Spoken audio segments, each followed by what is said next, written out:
All right, welcome to the Bigger Truth Show. I am Scott McMahon, and I just realized that I don't know why my camera's backwards. Let me see if I can figure that out real quick.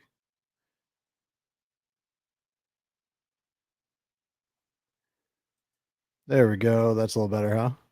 All right, little technical issues, but it's a good day. It's a beautiful day, and today we're going to be talking about the inauguration. So even if you watched it, we're going to break down the video. I think it's helpful to watch it a couple times. I've actually watched it 3 times now. And because President Trump gives us he gives us pretty clear set of expectations, what we can look to from his president, what we can expect from his presidency. And so I think this is really valuable. I really do believe that he is um, sincere and even realistic in saying, I mean, this is an astounding claim that he makes, which is that we are at the dawn, at the beginning of a new, like a dawn of a new golden era for this country, and that we're going to, you know, Trump often speaks in superlatives, right? Like this is the biggest ever, the best ever, but he says like never before, that we're going to see prosperity like never before, and I actually believe that that is possible. And I'm going to kind of share some of my thoughts why I believe that's possible, but mostly we're just going to look at what President Trump has to say. So let's just dive right in. We're not going to watch the entire speech, but we are going to watch quite a bit of it. So, and I'll talk through the applause because there's a lot of applause throughout. But as I've been saying now for weeks, Flynn and then the whole Flynn network has been just up in the air, pants on fire over all of the bad things that were going to happen on inauguration day, all the bad things that were going to prevent this day from even occurring, prevent Trump from taking office. Flynn said just 1 month ago on December 20th, he says, we were 30 days from Armageddon. I mean, could there be a more sharp distinct contrast between Flynn and Trump? The messaging and the narratives from Flynn are always just the opposite of what Trump is putting out there. And I think that this speech is a really good example of that. So let's go ahead and dive in and take a look. The golden age of America begins right now.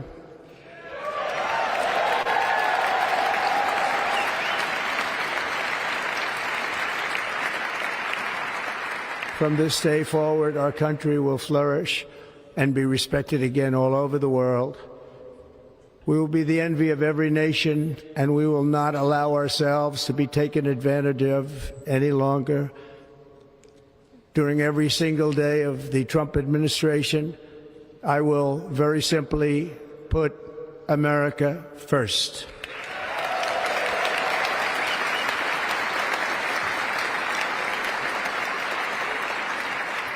I want to say that, the idea of America first is, this is a good guiding principle that, we should put the interests of Americans and this country ahead of the interests of the people of any other country. And Trump really showed what he meant. He demonstrated what he meant by that in his first term, especially when he was traveling overseas and speaking to the World Economic Forum and to the leaders of other countries. Those speeches were really gold. And he was demonstrating that. He was saying, and you should put your own people first. This is, you can really tell that things are shifting. And part of that is, Zuckerberg being right here in the audience, like seated, I think he was seated right near Trump's family. Um, and and Elon Musk is there. So, not that I think that Zuckerberg is sincere at all in his claims that he's going to embrace free speech and all this. I think that he realizes that he doesn't have a choice. Um, and meaning that if he doesn't, his business will suffer and he'll lose, even more than I think that he's already lost. Cause I haven't tracked Facebook's or Meta's stock, but I suspect that it's not doing as well as it could be doing. So, or could have done even had he embraced freedom. But if you're watching live, I'd love to know from you what you thought were some of the greatest moments of the whole inauguration thing. My favorite moment of the whole event was when the choir, the military choir, came in singing "Glory, Glory, Hallelujah," and it was a clear presentation of the gospel, and it moved me to tears. It was so beautiful, and I couldn't even imagine being there in that room with the acoustics and everything else. It had to have been just so powerful. Um, but his speech is really good too. So we'll keep going. Our sovereignty will be reclaimed. Our safety will be restored. The scales of justice will be rebalanced. The vicious, violent, and unfair weaponization of the Justice Department and our government will end.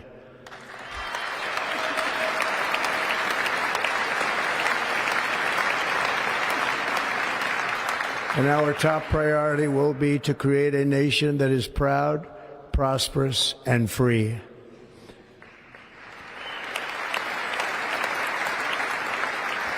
America will soon be greater, stronger, and far more exceptional than ever before. That exceptional idea is just important. Turn to the presidency confident and optimistic that we are at the start of a thrilling new era of national success.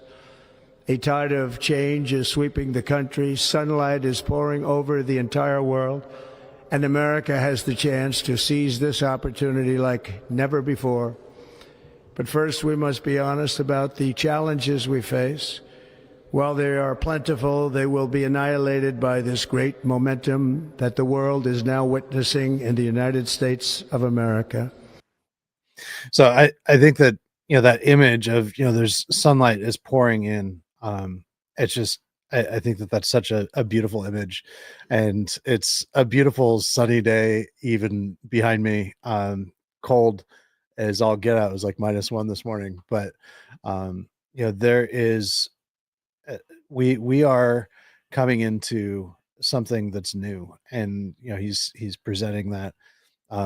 And then he goes into, and I think I'm going to kind of skip through a lot of it because we know, and it's good for Trump to rehearse it, but we know what the government has been doing to us for the last 5 years. Really more than that. I mean, since Obama. I mean, we're looking the last 16 years, and really since Bush. I mean, it's been a long progression, right?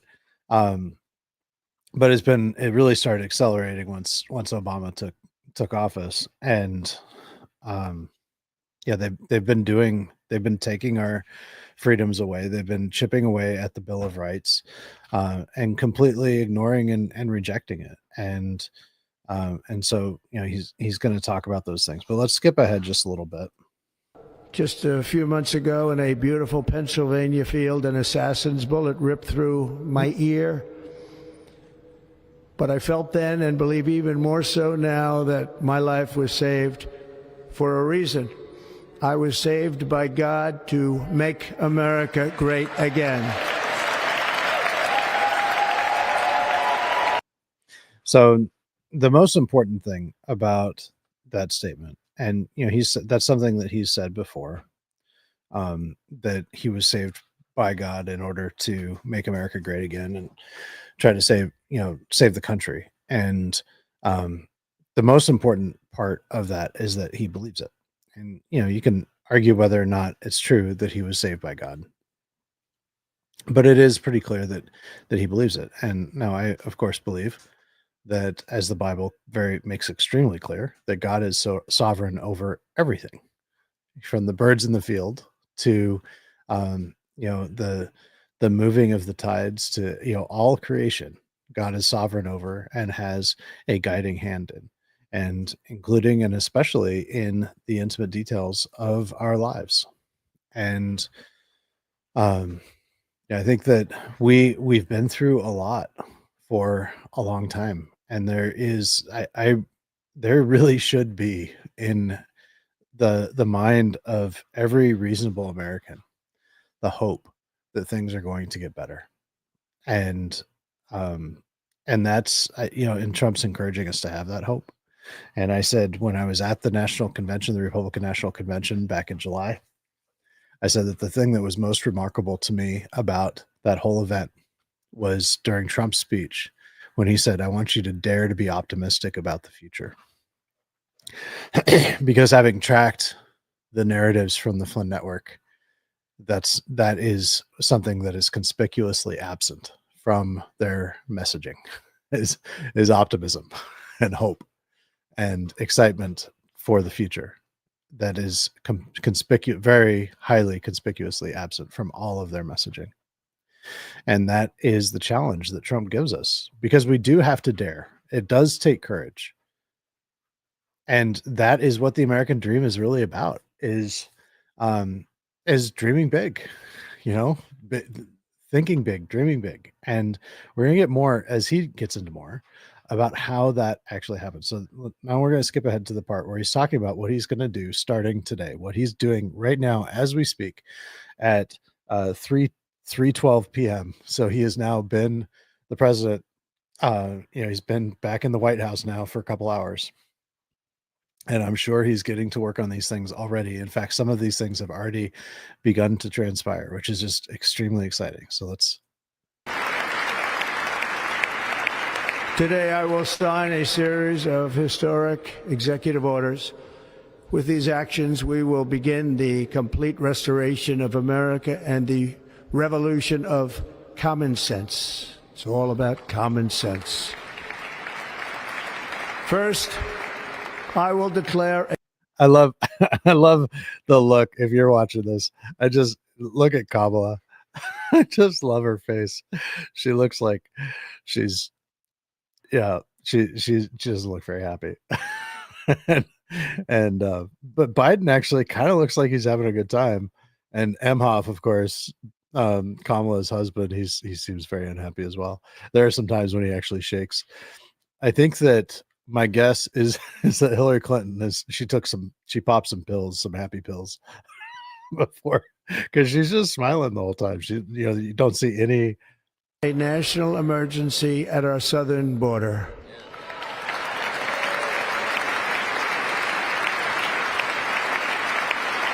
So declaring a national emergency at the southern border, that's a big deal.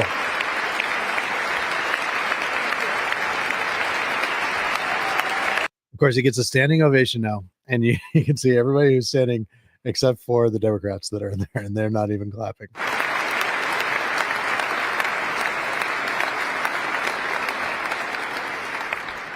All illegal entry will immediately be halted, and we will begin the process of returning millions and millions of criminal aliens back to the places from which they came. We will. Think about this for a minute, just how big, this is one of his campaign promises. But I know that I haven't, it's very easy for me, and maybe not for you, but it's very easy for me to hear him say that and think, well, that sounds nice, and not to really think through what it actually means. Rounding up these, I mean, there may be 20 million, there may be 30 million. We don't even know how many there are. And the most the most conservative on the low end estimates are somewhere around 15 million. So, there's, and that doesn't really include the gotaways and all the people that have crossed without um without ICE even knowing about it. And so, yeah, it's a big deal.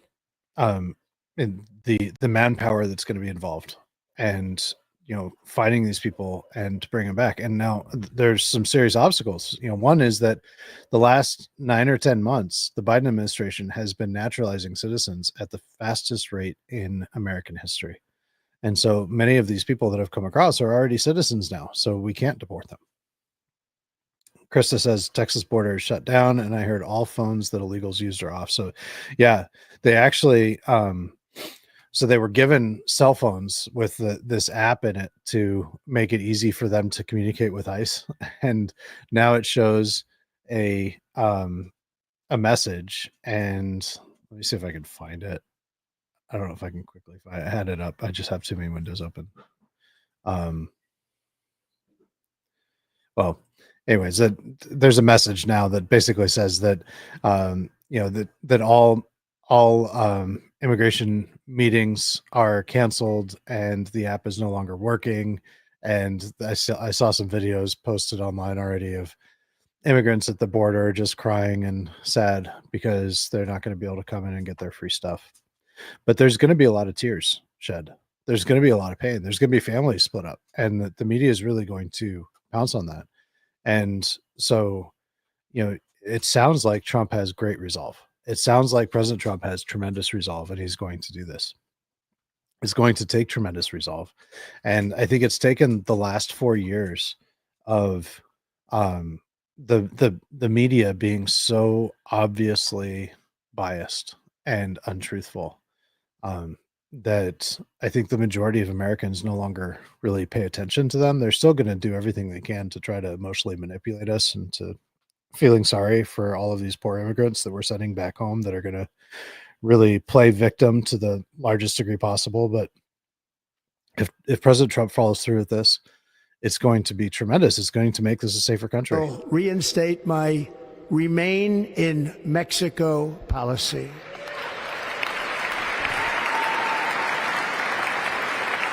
I will end the practice of catch and release. And I will send troops to the southern border to repel the disastrous invasion of our country.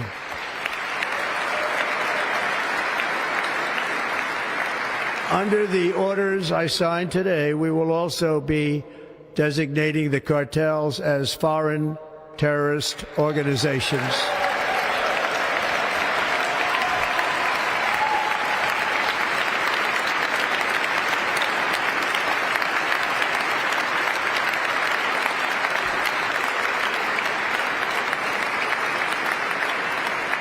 And by invoking the Alien Enemies Act of 1798, I will direct our government to use the full and immense power of federal and state law enforcement to eliminate the presence of all foreign gangs and criminal networks, bringing devastating crime to U.S. soil, including our cities and inner cities.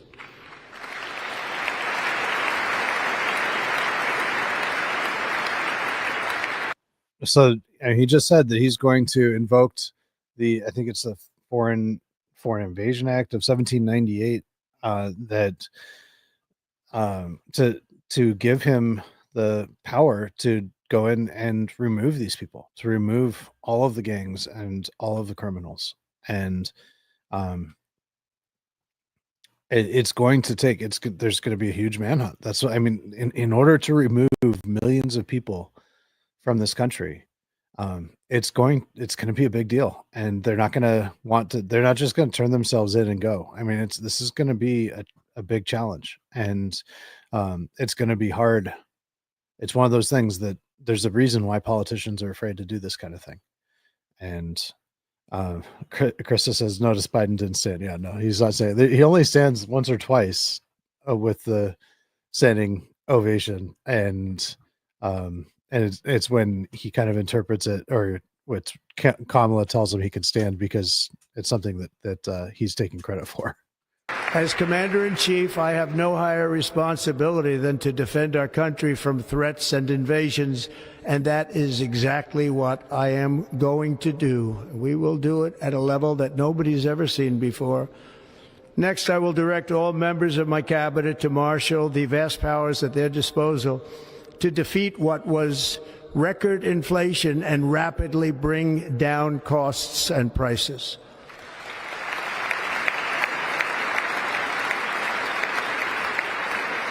The inflation crisis was caused by massive overspending and escalating energy prices, and that is why today I will also declare a national energy emergency. We will drill, baby, drill. And there's, there is, if you look at, and uh, if you have conversations with Democrats, which I definitely encourage everybody to seek out, it's good to have conversations with people that we disagree with. Um, the importance of, he says this all the time, we're gonna drill baby drill. It really is that simple. I mean, he's laying out, this is how we bring, at least we stop the rate of inflation, and that we could possibly bring prices, at least of some things, down. And the one thing that we can very easily bring prices down on is the price of energy, and not just oil and gas, but also electricity. And we can bring the price of energy down by increasing the supply. And we can increase the supply without spending government money, simply by allowing the private sector to bring up the oil that's underground already under this country, which Biden stopped in his first week in office. He issued so many executive orders stopping all that, and it was very clear that that was going to cause, that they were trying to cause energy prices to go up. They're trying to cause inflation. When energy is cheaper, it makes everything else at least a little bit cheaper, at least the cost of transporting it, producing it, all of that. And so it's going to have an effect. This is a very practical, pragmatic step.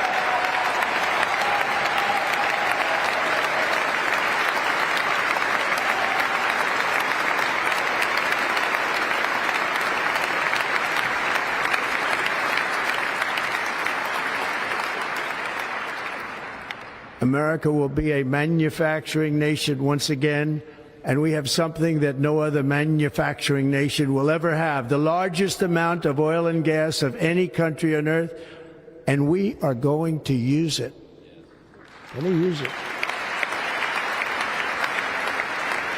I mean, just think about it. Over the last 4 years, we've been told that that we're supposed to use electric tractors, and the Biden had the military exploring electric tanks.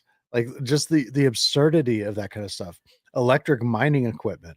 Mining equipment is extremely expensive, obviously, and it needs to be used around the clock. Electric vehicles of any kind, they have a very short period of time before you got to shut them down altogether to charge for an extended period of time. It's completely impractical. Um, we need gas powered heavy equipment. That's really the only way to do things, at least right now. And that could change in the future as technology improves.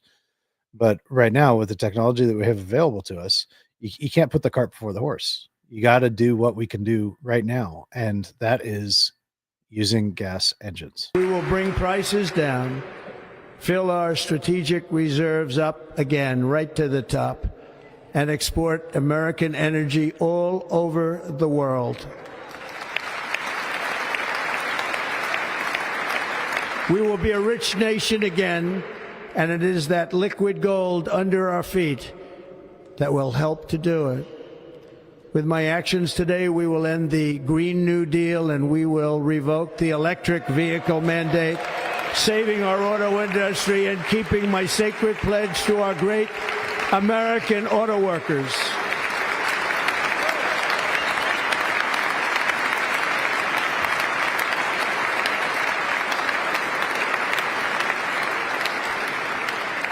In other words, you'll be able to buy the car of your choice. We will build automobiles in America again at a rate that nobody could have dreamt possible just a few years ago. And thank you to the auto workers of our nation for your inspiring vote of confidence. We did tremendously with their vote. I will immediately begin the overhaul of our trade system to protect American workers and families. Instead of taxing our citizens to enrich other countries, we will tariff and tax foreign countries to enrich our citizens. This is a huge deal. I'm going to let him kind of complete his thought, but this is, I think, even if he doesn't do anything else that he's talking about, if he only does this, and it has to be done in tandem with lowering taxes and cutting spending. If he can shift the burden of the funding the federal government away from American workers and citizens and onto foreign countries and companies that are importing goods here, what it does is two things. One, it it allows us to keep more of our money. It instantly lessens the challenge of inflation and how much, rising prices, the impact of rising prices. But it also encourages manufacturing to occur here because it increases the cost of imported goods, making it easier for us to compete. And by it's going to create construction, building new factories. This is something that could have just such a long-term, enormous impact over the last 40 years in China. If you look at what's happened in China and how whole cities were built around manufacturing, we don't need to build whole new cities, but there's going to be, um, uh, I would say, cities like Detroit, cities like Chicago, the big cities that have been where everybody's kind of left. There could be this is something that could create a renaissance where by increasing the quality of life, in creating more and more opportunities for people to earn a living, allowing to keep more of the money that they earn, and just in every way, it's going to cause people to want to work. It's going to people to cause people to want to create. It's going to cause people to want to start businesses and engage in more entrepreneurial activities. It's going to cause people to want to study science and engineering in school so that they can actually create stuff. It's going to cause people to dream big again and to be optimistic about the future. This is the core, and this is where I think what Trump is talking about is extremely real. For this purpose, we are establishing the External Revenue Service to collect all tariffs, duties, and revenues. It will be massive amounts of money pouring into our treasury, coming from foreign sources. The American dream will soon be back and thriving like never before to restore competence and effectiveness to our federal government. My administration will establish the brand new Department of Government Efficiency.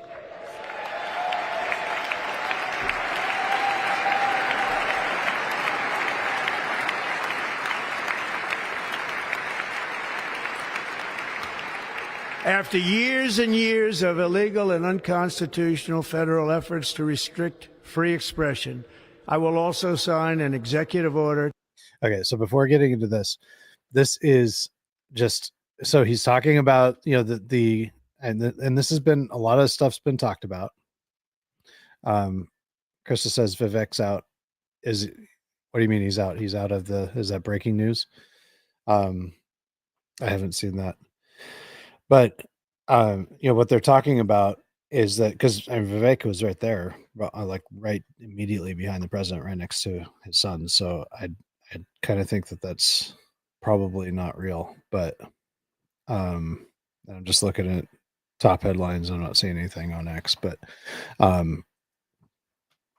so Vivek he's okay. Well, and Krista says out of Doge. So that may be, I don't know, but Doge is the Department of Government Efficiency.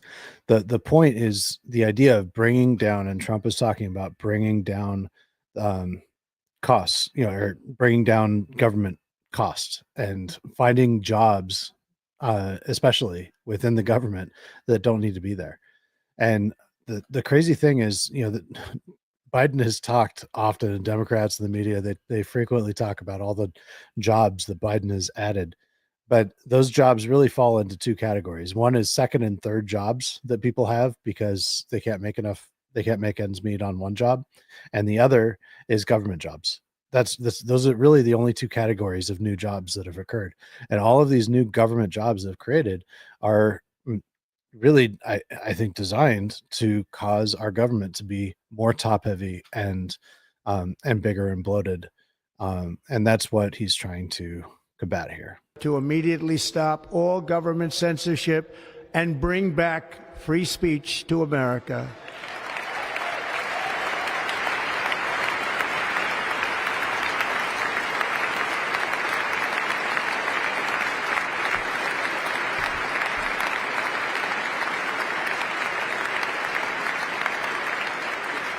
Never again will the immense power of the state be weaponized to persecute political opponents. Something I know something about. We will not allow that to happen. It will not happen again. Under my leadership, we will restore fair, equal, and impartial justice under the constitutional rule of law.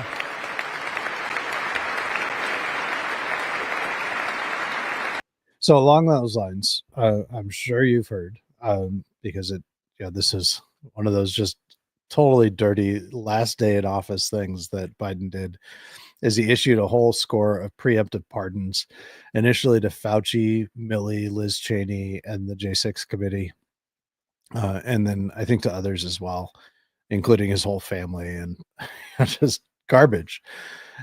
And as far as I know, preemptive pardons had never been used by any other president. I mean, pardons are for those who have been convicted and of a crime, um, and so yeah, this is banana republic stuff, and I think that it needs to be challenged in the Supreme Court.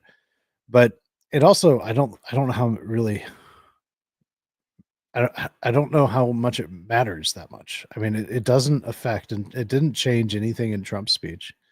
It doesn't affect anything that he wants to do. There's people saying, trying to, saying that, well, this means that they can't plead the fifth when questioned. Okay, yeah, I mean, so if they're immune, maybe it'll go to the Supreme Court. I don't know. It would take Trump doing that. I don't know that he would do that. Maybe he will. I don't know, but um, or it might take the FBI doing that. We'll just have to wait and see. But it's a, um, so maybe they can speak more freely, and there's all kinds of speculation about what it means. I don't think that in the end it's not going to make that big of a deal. He didn't pardon everyone. Chris says, how do you pardon people that haven't been charged? Yeah, and that's a good point. I mean, they're not even charged with crimes yet, but it is an admission of guilt. A pardon is an admission of guilt, and this is actually kind of interesting. I got this.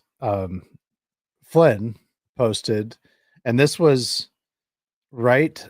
This is immediately after Trump finished speaking. So at 12:42 p.m., he posts, "Hey Shifty," talking to Adam Schiff.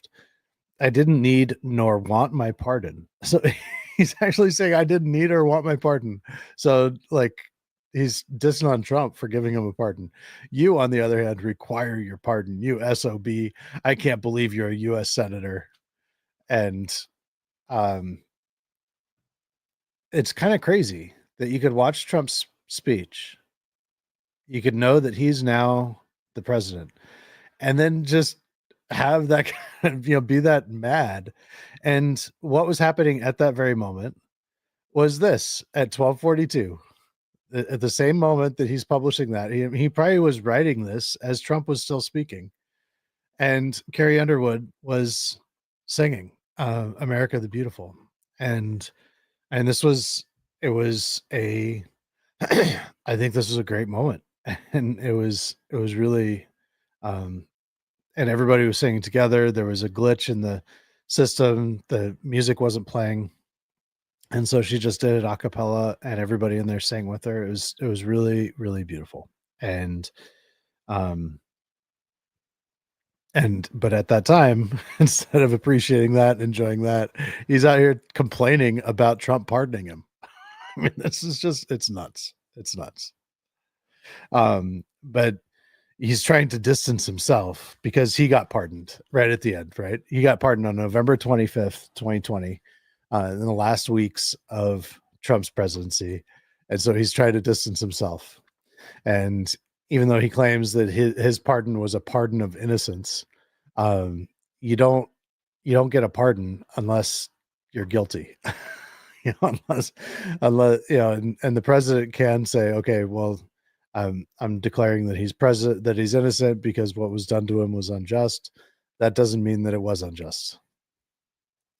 And he should be pretty darn grateful and gracious towards Trump for doing that, but instead, he's not. I mean, this was his first post after Trump spoke. Yeah, he's not on Trump's team, guys. All right, so let's go back to.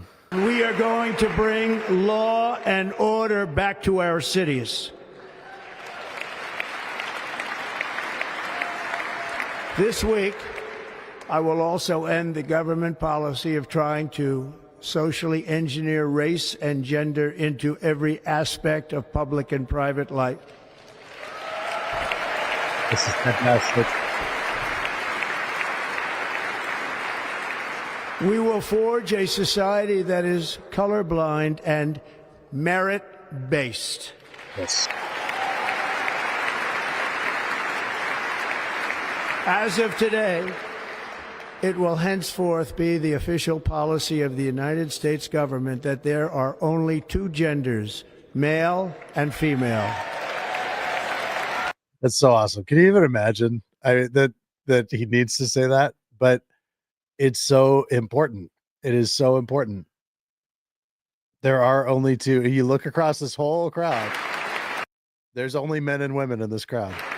This week, I will reinstate any service members who were unjustly expelled from our military for objecting to the COVID vaccine mandate with full back pay. Can you imagine being in that situation where you were stripped of service dishonorably discharged? And I will. And then you hear Trump saying this. I mean, it's got to be so moving to have suffered that much. You can see, look at them talking in the back. Like, the military has got to be so excited about this. Signed in order to stop our warriors from being subjected to radical political theories and social experiments while on duty. It's going to end immediately. Awesome. Our armed forces will be freed to focus on their sole mission: defeating America's enemies.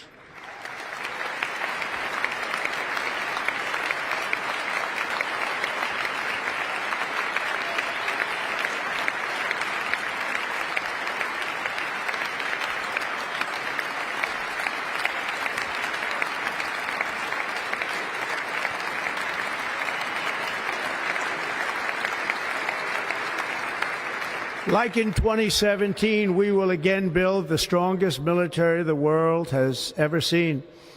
We will measure our success not only by the battles we win, but also by the wars that we end, and perhaps most importantly, the wars we never get into.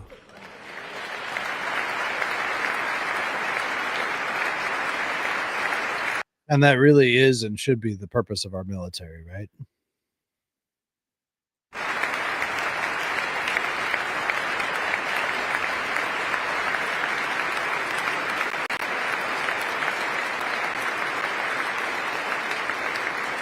My proudest legacy will be that of a peacemaker and unifier. That's what I want to be, a peacemaker and a unifier. I'm pleased to say that as of yesterday, one day before I assumed office, the hostages in the Middle East are coming back home to their families. That's Kamala and Biden there.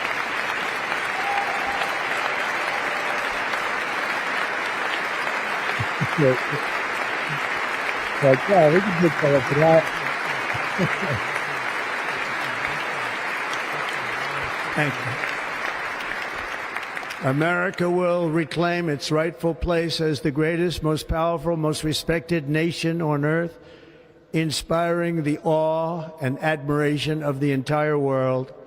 A short time from now, we are going to be changing the name of the Gulf of Mexico to the Gulf of America, and we will restore the name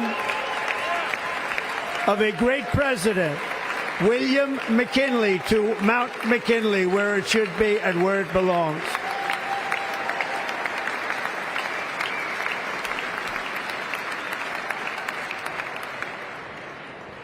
President McKinley made our country very rich through tariffs and through talent. He was a natural businessman, and gave Teddy Roosevelt the money for many of the great things he did, including the Panama Canal, which has foolishly been given to the country of Panama after the United States. The United States, I mean, think of this, spent more money than ever spent on a project before and lost 38,000 lives in the building of the Panama Canal. We have been treated very badly from this foolish gift that should have never been made, and Panama's promise to us has been broken. The purpose of our deal and the spirit of our treaty has been totally violated. American ships are being severely overcharged and not treated fairly in any way, shape, or form, and that includes the United States Navy. And above all, China is operating the Panama Canal, and we didn't give it to China, we gave it to Panama, and we're taking it back.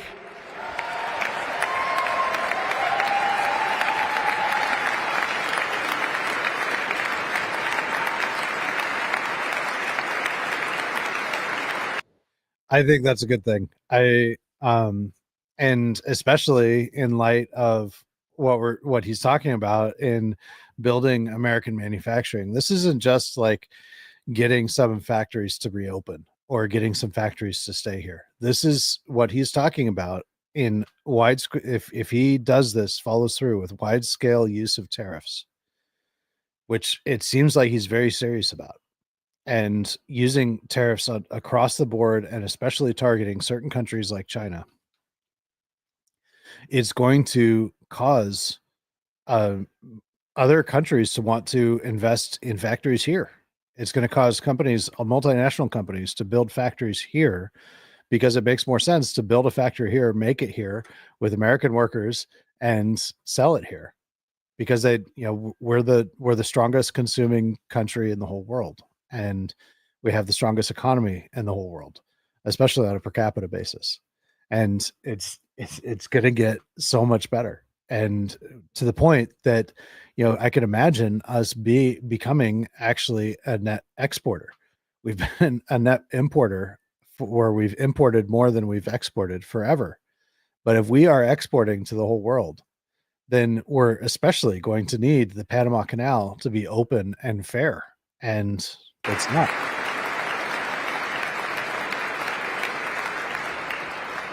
Above all, my message to Americans today is that it is time for us to once again act with courage, vigor, and the vitality of history's greatest civilization.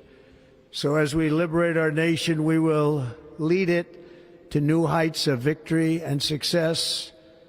We will not be deterred. Together we will end the chronic disease epidemic and keep our children safe, healthy, and disease-free. The United States will once again consider itself a growing nation, one that increases our wealth, expands our territory, builds our cities, raises our expectations, and carries our flag into new and beautiful horizons.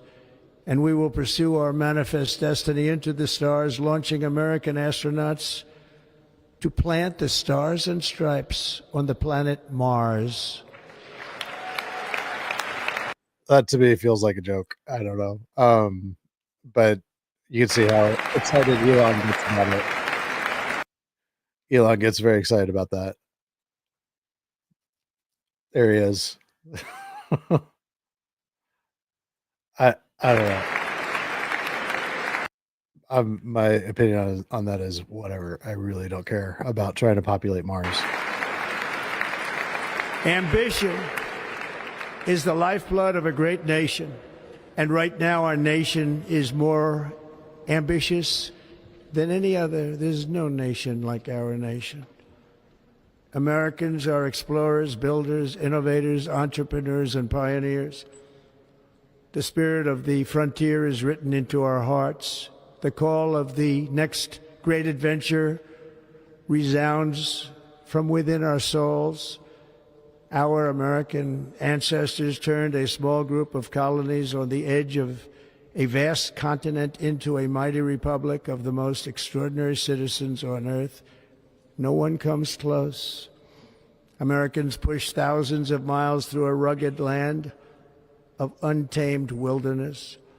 They crossed deserts, scaled mountains, braved untold dangers, won the Wild West, ended slavery, rescued millions from tyranny, lifted billions from poverty, harnessed electricity, split the atom, launched mankind into the heavens, and put the universe of human knowledge into the palm of the human hand.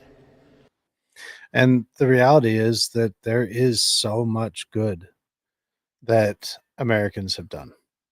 And, and that's what he's focusing on here. And, and that's a trait that is often criticized in Trump, is that he's relentlessly optimistic and positive. Coachella Desert says we are never going to Mars. It's the next grift once the climate challenge hoax is eliminated. Maybe so. I think, yeah, the Mars thing, I think that's stuff. But yeah, we'll keep If on we going. work together, there is nothing we cannot do and no dream we cannot achieve. Many people thought it was impossible for me to stage such a historic political comeback. But as you see today, here I am. The American people have spoken.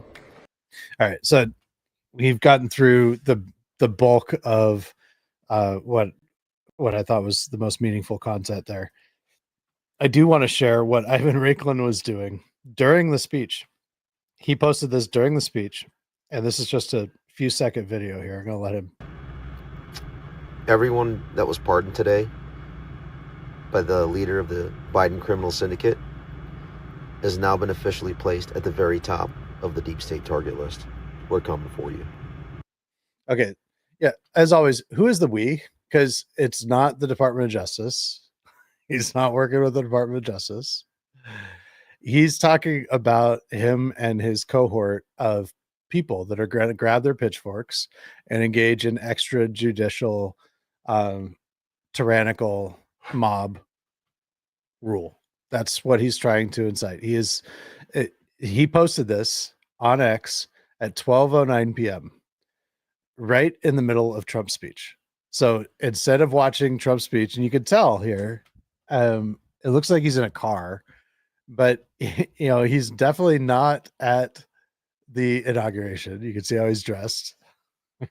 He's he is not helping Trump. He's not even watching Trump. He says he's in a car. He's not even watching Trump's address. Instead, he's just trying to incite people to violence. And he's got the last I looked, his post had like 4,000 likes. Who in the world likes this stuff?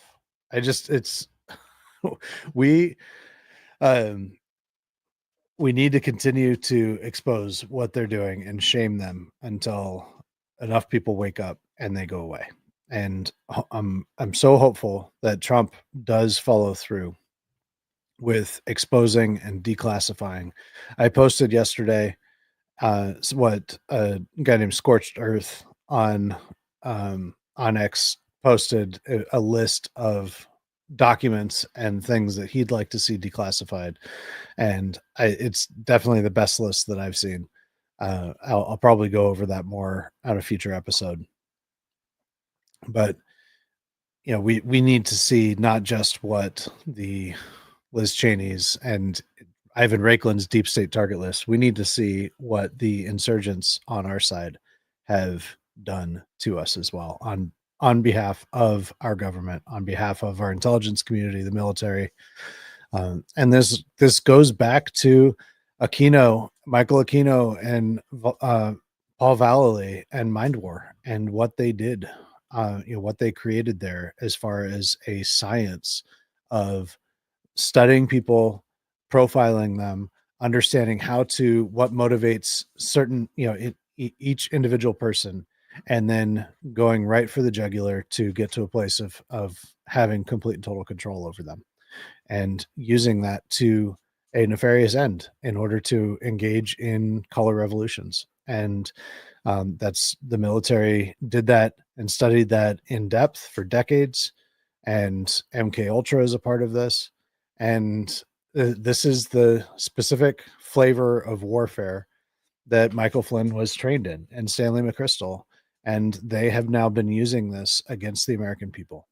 And that is ultimately the reason why we don't know what end is up, which way is down, what is true, what's not, because these people are they lie pathologically. They say the exact opposite of the truth, and it happens in throughout the Republican Party and local parties and state parties. It's happening on the national level. It's happening with even local candidates, and now Flynn is trying to infiltrate churches and do this to churches, and it's all just really, really sick. So, um, we need to see some. The more documents that are declassified, I think the more proof we're going to have that this is what's going on. So, Krista says disgusting, and they have done nothing but hurt Americans, and I definitely agree. They have done so much harm. So hopefully we do see a large wave of pardons of nonviolent offenders from J6 today, and it looks like we will. I've been talking to a couple that I do hope get pardoned, and I hope to bring them on the show soon, and because their stories are really powerful and important. And one in particular that shows how this person was deliberately kind of caught up and deceived by the madness of the crowd in a very deliberate way, that and that got her into the Capitol building, and even Ann Vandersteel is a part of that story. So we will be looking at that. I'm really praying that she gets a pardon. Um, but even if she doesn't, she does want to come in and tell her story. So, but there's so many important stories to tell, and we also have the story of the clear, in my view, conspiracy against rights against Stacey Burke, and that's another story that really needs to be told. And these very human stories um, show that there are casualties in this war of brainwashing and manipulation and using people for their ends. And their ends are always to destabilize this country, to thwart what Trump is doing, to infiltrate and to try to derail MAGA and all of us. And we're going to keep exposing that. So now that Trump is president, it's, if anything, it's just as important as it was yesterday, the work that we're doing. And so we're going to keep on doing it. Um, and hopefully we get more and more information to go on. And I have a feeling that the next 100 days are going to be like drinking through a fire hose, and celebrating. And so I look forward to celebrating with you and exploring and even being critical of where they are wrong. Like I think that the Mars thing is really dumb, and I hope that not too many resources or time and attention goes into that, because I think that there's a lot of things that are way higher priority than pretending to go to Mars, because I do think that it would end up being pretend, just like the whole moon landing doesn't make any sense. Why haven't we landed on the moon again? Shouldn't we try to land on the moon again and maybe try to mine some of the resources on the moon, which is so much closer, and bring those back? Like, that would be a much bigger test than going better test, at least an intermediate test, before going all the way to the moon. Like, why doesn't Elon go, or going all the way to Mars? Why doesn't Elon go to the moon, mine the moon for some resources, take some core samples and stuff back, see what we've got there on the moon, bring those back, study it, and then maybe create an operation bringing back valuable resources from the moon before saying, hey, we're going to go and populate Mars. It's just dumb. I don't know, whatever. Maybe certain people get excited about that, but I hope I just hope it doesn't become a distraction. Just like, I don't think that the Gulf of America, who really cares that much if it's called the Gulf of Mexico or Gulf of America. I do think that Canada becoming the 51st state is in every way, a bad idea. It would be bringing in a large population of liberals into this country. I think that would just be a very bad idea. Um, and there's so many problems in Canada. We don't need to add their problems to our problems. They have a completely different national identity. It just, it's a bilingual country. It just, in every way, Canada is a 51st state is a terrible idea. Greenland, nobody really cares that much about Greenland, whatever. As long as it's not something that inquires, like armed conflict. Um, and yeah, Mars is a distraction, and maybe that's a good thing. Maybe Trump is deliberately trying to distract from something, to get people going after that, so that they don't look at what he's doing as far as divert some attention away from the clear hardship that's going to occur in deporting millions of illegal immigrants. That is a tremendous, huge effort, and it's going to look like families being torn apart. It's going to be pretty ugly for a time, and they're going to make it look as bad as possible. Gulf of North America. Yeah, Mexico is part of America. It's part of North America, Central America, whatever. Yeah, whatever. It's those things are not big issues, but I am glad that he didn't talk about Canada assimilating Canada into this country. Very glad he didn't talk about that. But um, overall, I think that what Trump talked about today was inspiring. I think that even just the economic aspect of raising tariffs, shifting the um, the burden of funding our government, working towards a balanced budget and shifting the burden of our budget away from of the income of our budget away from the citizens and towards foreign countries and companies that want to sell stuff to us is just tremendous. And I hope that he follows through with that. It could cause just an unbelievable economic boom in this country, unlike anything that we've seen.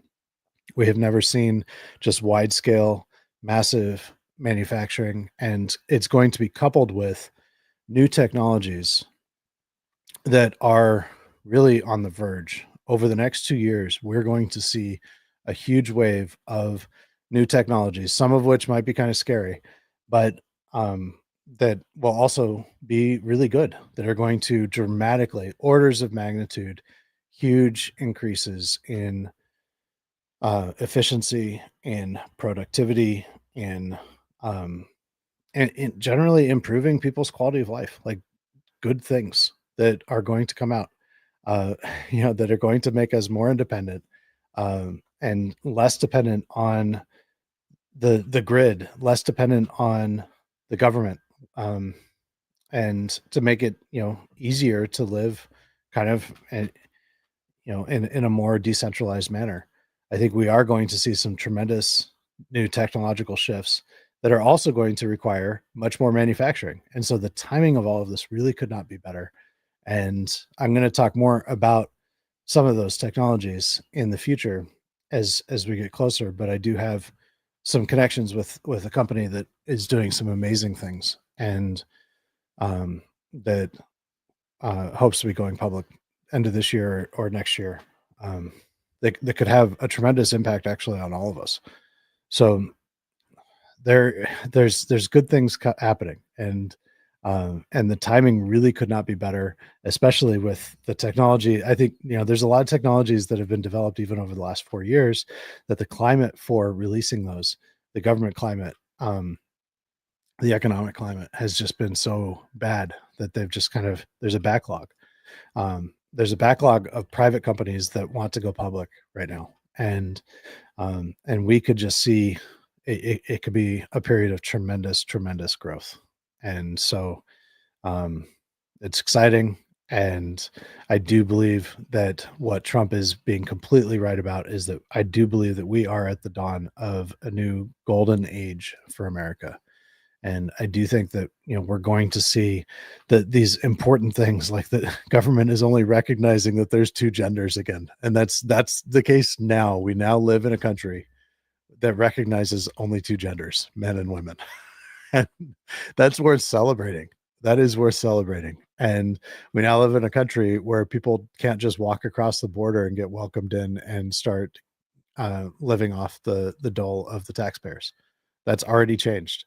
This is really good news. And so, we are no longer living in a country where the president is just going to issue preemptive pardons um, for his friends and family. And that clearly are guilty and needed it. So, but we still have liars and grifters and all this, and they're panicked. They're really panicked, and you can look at them and you can see it. By the way, anybody who knows Ivan Raiklin, he's really got to stop these these close-up up nose shots. It's just terrible. It's not flattering at all. It kind of gives the impression, I think he does it on purpose because he wants the audience to always feel like they're beneath him. Because he always projects himself as the smartest person in the room. Anyways, we'll leave it with that. I love you all. I appreciate you all. And let's celebrate. Let's think about how each of us can contribute and making our family great again, making our community. What can we do to serve and improve and make an impact on the lives of the people around us? This is how we make America great again, and what you and I can do to help with that. So let's keep on going, and let's start now doing everything we can to make the next 4 years really great. Thanks.